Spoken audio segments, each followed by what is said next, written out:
Oi, coisa linda! Voltamos aos episódios com vídeo e com voz. Eu sou Luana Machado, sou psicóloga clínica, sou mãe de Benjamin e me sinto muito honrada em ter você aqui para escutar mais um episódio do podcast Maternidade Real. Hoje eu vou falar de um tema que com certeza você está sentindo aí na pele também. A sobrecarga de informações que nós, mães, temos acesso hoje em nossa geração. Eu quero trazer um exemplo bem prático. Eu sou psicóloga, eu atendo individualmente, mas eu também tenho uma clínica chamada Espaço Bem, em homenagem ao meu pequeno. É uma clínica 100% online e todas as semanas eu me reúno com a minha equipe. Hoje eu tenho 3 psicólogas e cada uma tem filhos em fases bem diferentes. Uma tá com um filho de 4, 5 anos, a outra com uma filha de 5, 6 anos, e tem uma outra psi que já tá com 2 filhos acima de 30 anos, ou seja, uma fase bem diferente. E aí sempre que a gente começa as reuniões, sempre tem aquela conversa, e aí, como é que você tá, como é que foi a semana? E a gente teve um encontro logo após a Páscoa. E aí teve uma das psicólogas que trouxe o relato de que ela simplesmente comprou o ovo de Páscoa e entregou à filha. E a filha falou: mãe, esse ovo não foi o ovo que o coelho trouxe. Você comprou no mercado. E aí ela disse que ela se sentiu a pior mãe do mundo. Porque ela não fez as patinhas na casa. Porque ela não contou a história. Aí disse que ela contou pra filha: não, filha, eu esqueci de te contar. Mas é porque o coelho veio aqui e me entregou. Não, você comprou no mercado. E aí ela contou a experiência dela e eu fui compartilhar a minha, né? Eu falei que já é o 2º ano que eu faço também pisadas de coelho pela casa. E nesse ano eu passei a Páscoa na casa da minha sogra. Então, além de Benjamin, eu estaria com o meu enteado também, que tá com 8 anos. E eu pedi a colaboração de todo mundo da casa. Falei com meu esposo: amor, saia com os meninos, porque eu vou colocar as pisadas aqui. E eu não escondi ovo de Páscoa, porque eu quero evitar o açúcar. Então, eu comprei ovinhos de isopor. E em cada ovinho de isopor que o meu filho ou o meu enteado encontrava, tinha uma missão a ser executada. Como eu sabia que eu ia passar a Páscoa com eles juntos, e eu sei que eles têm uma relação de amor e brigas, se amam e se estapeiam, eu coloquei desafios tipo assim: bem, abraça, né, meu enteado dá um beijo em bem, diga eu te amo. Então todas as vezes que eles cumpriam a missão que estava no ovinho, eles ganhavam um presente. Foi chocolate, Luana, só dei um Kinder Ovo pra cada. Dei massinha de modelar, dei outras coisas. E aí eu compartilhei com elas que eu entendo, né, esse sentimento de frustração, mas que ela com certeza fez o melhor, sendo mãe, comprando um ovo de Páscoa. E que eu fiquei chateada nem foi com o Ben. Eu fiquei chateada com meu marido, porque ele não tinha o mesmo entusiasmo. Ele ficava falando: rapaz, você deve ter tido uma infância muito difícil, não é possível. Porque você adora essas frufruagens. Toda época festiva você quer fazer uma coisa, isso cansa, não sei o que, não sei o que. E eu falei: eu só tô te pedindo pra sair de casa com as crianças, mais nada. E ele voltou para casa antes que eu tivesse terminado de colar as benditas patinhas, né? Benjamin, eu consegui falar assim: segura bem aí na porta. Meu enteado não, já foi entrando. E aí olhou pra minha cara e falou: não foi coelho nenhum, foi você que tá colando, coelho não existe. Eu: não conte pra Ben, que ele é pequenininho ainda. Eu fui tentando conversar com ele. Mas enfim, foi maravilhoso. Aí ele ficou perguntando pra minha mãe: me conte aí, Luana na infância era como? Porque não é possível, essa mulher quer fazer tudo. E eu fiz ovos de Páscoa nos formatinhos pra gente rechear. Aí minha mãe falou: não, ela ganhava ovos de Páscoa, mas na minha época não tinha nada disso, de fazer coelho. Mas ela teve muitos ovos de Páscoa. Eu falei pra ele: amor, eu tive uma infância muito feliz. Só que a minha infância é diferente da infância de Ben. E o meu nível de informação hoje é diferente e eu quero criar memórias afetivas. E aí eu trouxe isso para o grupo de psicólogas que também são mães. E aí uma das psicólogas, que já tem 2 filhos mais velhos, ela falou bem assim: gente, eu super respeito a geração de vocês, super respeito a fase de vocês, mas assim, meus filhos foi assim, ó, toma, agradece a Deus ainda que a gente teve dinheiro para comprar o chocolate. Tá todo mundo aí, são adultos saudáveis, sabe? Enfim, Foi o que foi. Aí ela pegou, foi e trouxe isso, né? Ela falou, eu percebo hoje em dia que com tanta informação, as mães tendem a se sentir mais culpadas, porque se elas não cumprem, né, esse script, esse roteiro, esse formato, elas não são boas mães. E eu falei, poxa, super concordo. E a gente precisa levar isso em consideração. Luana, você teve a infância mais confortável do mundo? Não. Vim de uma realidade humilde, né? Nasci e cresci no subúrbio ferroviário. Não tive a Barbie. Eu lembro que uma das frustrações da minha infância era porque a Barbie que eu tinha era fake, era falsa, né? A do Xing Ling. E eu lembro, nunca vou esquecer disso, que a filha do chefe de meu pai tinha várias Barbies. E uma vez eu fui pra casa, teve um almoço na festa, eu fui. E aí ela pegou as Barbies pra tomar banho de piscina. E eu peguei a minha, gente, quando mergulhou, entrou água Entrou água na minha bichinha toda. Eu fiquei frustradíssima na infância. Mas meus pais não tinham dinheiro pra me dar a Barbie original. Eu sempre tive a Barbie fake. E fui feliz por isso. Minha mãe se vestiu de Mamãe Noel, de coelho? Não. Minha mãe e meu pai não tiveram esse tipo de conduta. Mas sim, eu fui amada dentro do possível. Eu tive o que era possível na época. E eles acertaram dentro do possível.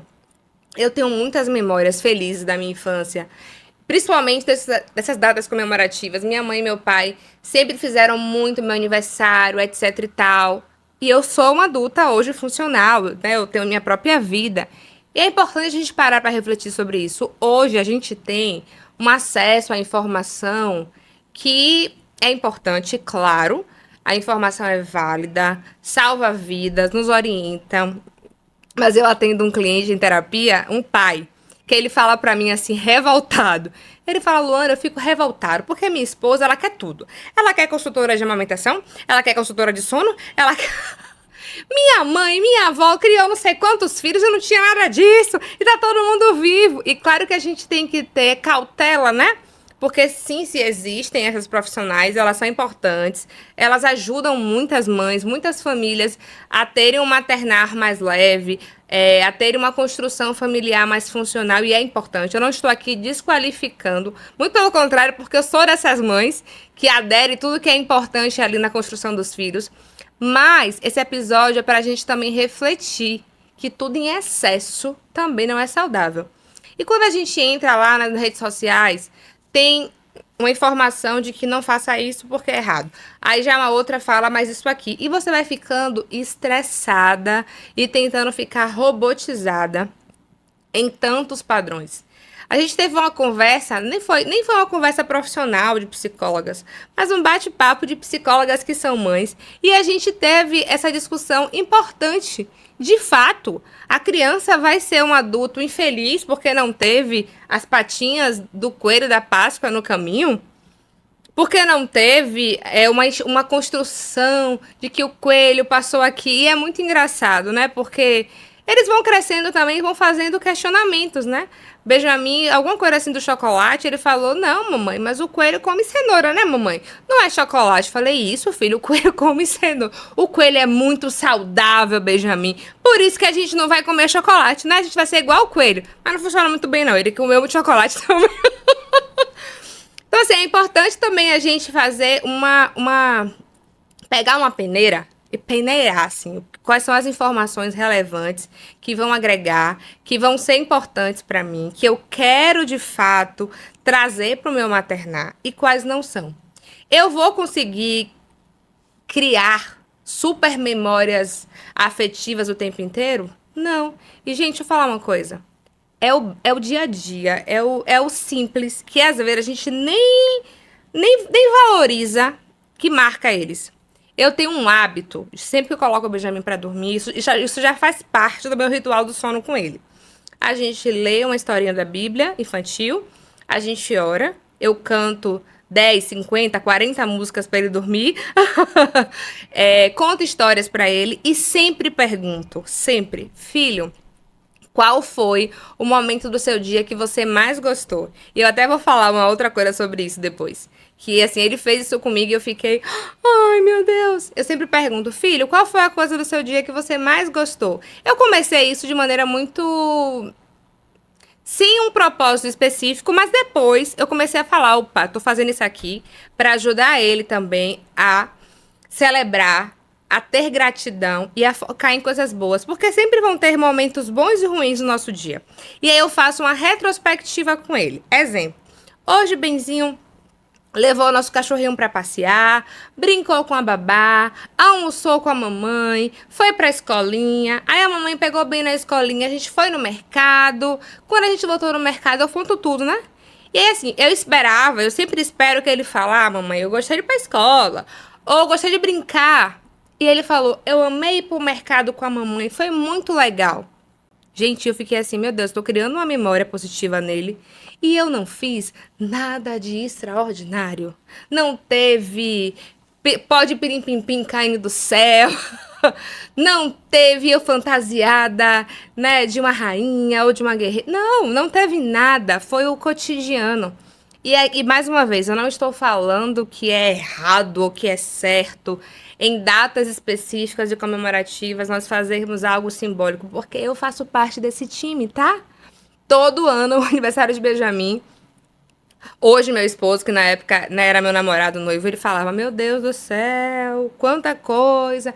E aí, assim, eu sempre falo isso dele porque ele veio de uma outra construção familiar. Ele tem uma outra bagagem. Não é acostumado a celebrar. A minha sogra não tem esse hábito. E aí a gente está construindo isso juntos, né? Ele tem aprendido também a importância de celebrar, mas para ele ainda é estranho. Todos os anos, no aniversário de Benjamin, eu acordo mais cedo, encho muito de bola e faço aquela coisa, porque eu quero que ele entenda que aquela data é muito importante pra mim, pra ele, que Deus escolheu que ele viesse ao mundo. Eu gosto muito de celebrar. Mas, vamos imaginar que por algum momento da vida eu não possa fazer isso. Isso não significa que eu estou destruindo a vida, a infância do meu filho. Até porque vão ter várias situações adversas na vida que a gente não vai conseguir controlar, a gente não vai conseguir lidar. E ainda assim, a gente tem que lembrar de que sim, o simples também importa. O, a mãe, talvez, que não teve lá acesso à consultora de amamentação, que não teve acesso à rotina do sono, que não teve acesso à melhor pediatra, que não teve acesso aos 10 mil livros sobre criação de filhos, mas que está se doando ali com amor, com entrega, que está buscando fazer o melhor a cada dia, que se preocupa em fazer o macarrão que o filho gosta. Você também está fazendo um trabalho incrível. Então a gente precisa valorizar também o simples, o básico, o instintivo, o que vem do coração. E tomar cuidado com tanto de informação que a gente tem acesso hoje.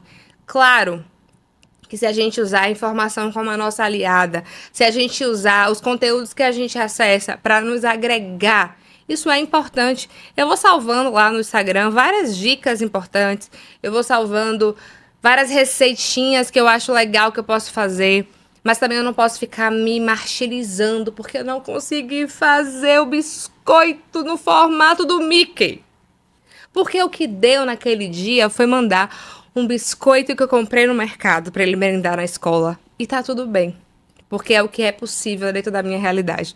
Eu até dou risada às vezes com aqueles vídeos engraçados do Instagram.